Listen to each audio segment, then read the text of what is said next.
Good morning sir. Morning morning morning. সর্বনাশ, আজও 10 minute late. ছি ছি ছি।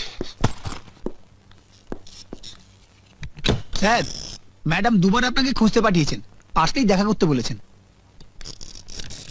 মাত্র 10 মিনিট লেট, এর মধ্যে দুবার খবর নেওয়া হয়ে গেল। না, ম্যাডামকে নিয়ে আর পারা গেল না। আজ মাত্র 10 মিনিট লেট। সরি। দাঁড়ান, কারো চেম্বারে ঢুকতে গেলে অনুমতি নিতে হয়, সে জ্ঞানটুকু দেখছি আপনার নেই। Sorry madam, extremely sorry. তাহলে ওর প্রথম থেকে শুরু করি।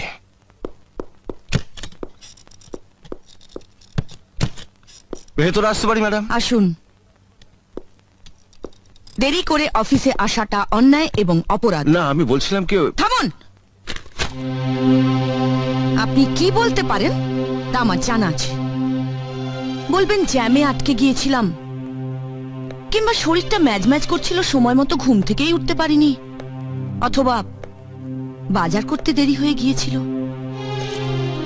কিন্তু অফিস কারো ব্যক্তিগত অজুহাত শুনতে রাজি নয়। আজ শেষবারের মতো সাবধান করে দিচ্ছি, ভবিষ্যতে অফিসে লেট করে এলে হায়ার অথরিটিকে জানাতে বাধ্য হব। না, আমার কথাটা একবার শুনলে। অনেক শুনেছি, এবার কাজে যান। অফিসে এসে সময় নষ্ট করাটা আমি পছন্দ করি না।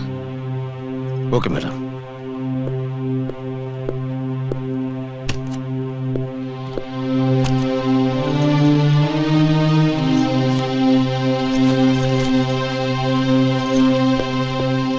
আরে আমার থেকে তো একটু ওপরের পোস্টে কাজ করে, তাতেই এত দিমাগ। আসলে মেয়েটা হলো একটা আস্ত ফাজিল। বললাম তো চা আমি খাবো না।